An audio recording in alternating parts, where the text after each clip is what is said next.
we heard a lot of stories that all of that is only temporary. That's why God made a covenant to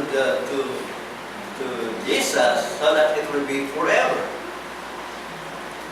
Is that so? God made a covenant to Moses which is only temporary. We know a lot of things that is temporary.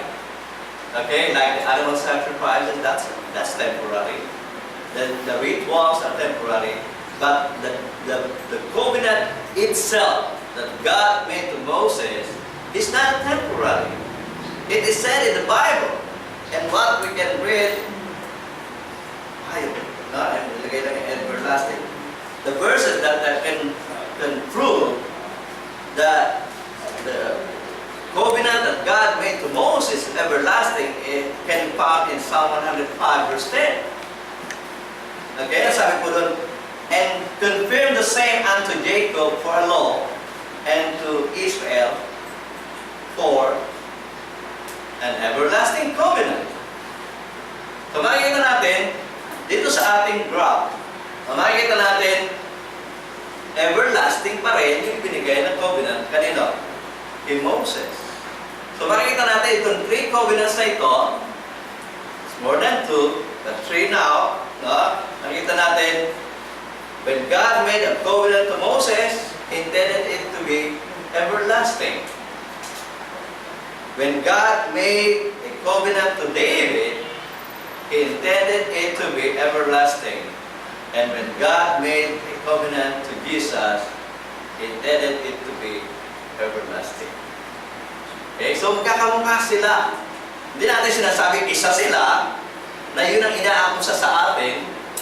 Sinasabi natin na sila ay magkakamukha, no? Pare-pareho. No? Usually, pag magkamukhang tao, sinasabi natin isa. Pero hindi natin sinasabing isa sila sa bilang. Sapagkat alam natin, ang dalawang tao na magkamukha, alam natin ang dalawa. No? Kaya hindi tayo tuturo na there is only one covenant. We're not teaching that. It's not in the Bible.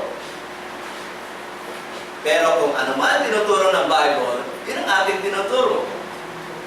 Okay? We oppose the teaching that there are only 2 covenants because that is not so. Okay? At hindi porket tinopos natin yung 2 covenants, one covenant na tayo. Kapag hindi po ganon sinasabi ng banal na kasulatan. Sa ngayon, nakita natin may 4 na covenant. At sa ating pag-aaral, nakita natin, may mga nabasa tayo, 3 na rito ang nakita natin na ito ay everlasting. Okay, how about the covenant that God made to Abraham? Is it everlasting or not? So, sabi po doon sa, it is everlasting. At anong verse, o book, chapter, verse ang ating mabasa? Sabi po doon sa Genesis chapter 17, verse 7, mula sa King James Version, ang sabi ko, and I will establish my covenant between me and thee. Ibig sabihin, between God and Abraham. Okay? I will establish my covenant between me and thee, and thy seed after thee in their generation for an everlasting covenant to be a God unto thee and to thy seed after thee. So when God made a covenant to Abraham, it is the same with what He gave, or what He made to Moses, to David, and to our Lord Jesus Christ. All of them were intended to be an everlasting. It will never end. Age during. Those were the terminology that we learned from different translations that we read before. Unchanging, immutable. At makita natin, makipagtipan ang Diyos kay Abraham, everlasting. Nung makipagtipan ang Diyos kay Moses, it's everlasting covenant.